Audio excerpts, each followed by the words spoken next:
ఈసారి ఏ టీం కూడా మామూలుగా ఆడతలేదు భయ్య. ఎందుకు అంటున్నానంటే వీళ్ళు ప్రాక్టీస్ మ్యాచ్లోనే మినిమం వచ్చేసి 200 పెట్టుకున్నారు. అదే మ్యాక్సిమం అయితే 300 350 ఉండొచ్చు.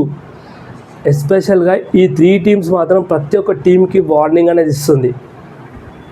ఎస్ఆర్హెచ్, ఆర్సీబీ ఇంకా కేకేఆర్ వీళ్ళు ప్రాక్టీస్ మ్యాచ్లో చూస్తే ఫస్ట్ బ్యాటింగ్ చేసినా కానీ సెకండ్ బ్యాటింగ్ చేసినా కానీ మినిమం 230 స్కోర్ ఉంది భయ్య. అసలు ఏంది ఒక్కొక్కరు 30 బాల్స్లో 70 కొట్టడము, 16 బాల్స్లో 30 కొట్టడము. సీజన్ అంటే ఐపీఎల్ స్టార్ట్ కాకముందుకే ఇలాంటి బ్యాటింగ్ చేస్తే ఒకవేళ ఐపీఎల్ స్టార్ట్ అయితే వీళ్ళు ఎలాంటి స్కోర్ అనేది ఇంపాక్ట్ తీసుకొస్తారు. అయితే ఈ సీజన్లో ఎవరు ఏ టీం హైయెస్ట్ స్కోర్ కొడుతుందని కామెంట్ చేయండి. నేనైతే బిట్వీన్ 2 టీమ్స్ ఉండొచ్చు, ఒకటి ఎస్ఆర్హెచ్, ఇంకోటి ఆర్సీబీ. వీళ్ళిద్దరు మధ్యనే హైయెస్ట్ స్కోర్ అనేది వస్తుంది. నేనైతే ఎస్ఆర్హెచ్ అనుకుంటున్నా. మరి మీరేమనుకుంటున్నారో కామెంట్ చేయండి. అయితే ఇంపాక్ట్ ప్లేయర్ రూల్ అనేది బ్యాటింగ్ టీంకి వెళ్ళిపోయిందా లేకపోతే బౌలింగ్కి వెళ్ళిపోయిందా అంటే గత 2 years నుంచి చూస్తే మీరు బ్యాటింగ్ పర్ఫార్మెన్స్ అనేది సీజన్ బై సీజన్ అనేది ఇంప్రూవ్మెంట్ వస్తుంది. ఇప్పుడు చూస్తే గత మ్యాచెస్లో అప్పుడు 2-3 వికెట్స్ పడగానే ప్రెషర్లో ఉంటుండే 160 150 స్కోర్ చేయాలని అనుకుంటుండే. కానీ 3 వికెట్స్ పడని 4 వికెట్స్ పడని మేము పక్కా 200 కొట్టాలనే మైండ్ సెట్ తోటి వస్తుంది ప్రతి ఒక్క టీం అనేది. ఇది స్టార్ట్ చేసింది మాత్రం ఎస్ఆర్హెచ్ఏ భయ్యా. అసలు నేను చెప్తున్నా కదా, ఈసారి సాధ్యం 300 కొట్టాలంటే అది ఒక్కటే ఒక టీం వల్ల అవుతుంది, అది ఎస్ఆర్హెచ్.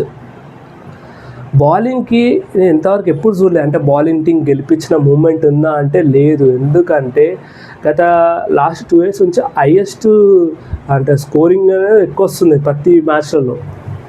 హైయెస్ట్ 200 కానీ 220 కొట్టడం కానీ, అది చేసేయడం కానీ, ఒక 10 to 15 రన్స్ తోటి ఓడిపోవడం కానీ చూసినాం. ఈ సీజన్లో కూడా ప్రతి ఒక్క మ్యాచ్ నుంచి హైయెస్ట్ రన్స్ అనేది వస్తుంది. డెఫినెట్గా ప్రతి ఒక్క మ్యాచ్ అనేది మిస్ అవ్వకండి. మీకు ఒకవేళ క్రికెట్ స్టాక్స్ కానీ ఇవన్నీ అంటే తెలియాలంటే క్రిక్ యాప్ అని ఒక యాప్ ఉంటుంది. దాంట్లో చాలా బ్యూటిఫుల్గా స్టాక్స్ అనేది నీట్గా అనలైజ్ చేసి ఉంటుంది. ప్రతి ఒక్క డీటెయిల్గా అంటే ప్రీవియస్గా ఈ ప్లేయర్ ఎట్లా పర్ఫార్మెన్స్ చేసిండు, అంటే ఎట్లా ఆడిండు అనేది అన్ని డీటెయిల్గా ఉంటుంది. ఒకసారి చూడండి. కావాలంటే లింక్ ఇక్కడ పెడతా డిస్క్రిప్షన్లో, అక్కడ నుంచి డౌన్లోడ్ చేసుకోండి యాప్ అనేది. చెప్తున్నా కదా, ఈ సీజన్లో మాత్రం ఫాస్టెస్ట్ సెంచరీ వచ్చినా కూడా ఆశ్చర్యపోవద్దు. అట్లాంటి ప్లేయర్స్ ఉన్నారు, అట్లాంటి టీమ్స్ ఉన్నది. ప్రతి ఒక్క టీం అనేది అగ్రెసివ్ మైండ్ సెట్ తోటి వస్తుంది. ఈసారి గెలవడం చాలా కష్టమవుతుంది. ఎందుకంటే ప్రతి ఒక్క టీం ఇలా మైండ్ సెట్ తోటి వస్తే ఏ టీం గెలవడం అనేది ప్రిడిక్ట్ చేయడం చాలా కష్టమవుతుంది. నేనైతే ఈ 5 టీమ్స్ మధ్య నుంచే ఒక టీం గెలుస్తా అనుకుంటున్నా. Like CSK, MI, RCB, Punjab ఇంకా ఢిల్లీ. ఈ 5 టీమ్స్ నుంచే మనకి ఈ సీజన్లో కప్పు కొడతారు. ఇది ఈ 5 టీమ్స్ నుంచే 4 టీమ్స్ క్వాలిఫై అవుతాయి అనుకుంటున్నా. మరి మీరు ఏ టీమ్స్ క్వాలిఫై అవుతాయని కూడా కామెంట్ చేయండి. ఒకవేళ మీరు ఈ ఛానల్ని సబ్స్క్రైబ్ చేసుకోకపోతే చేసుకోండి. ఇలాంటి మోర్ క్రికెట్ కంటెంట్ కోసం మళ్ళీ నెక్స్ట్ వీడియోలో కలుసుకుందాం. చెప్పాను కదా, ఈ సీజన్ ప్రతి ఒక్క మ్యాచ్ హై స్కోరింగ్గా ఉంటుంది.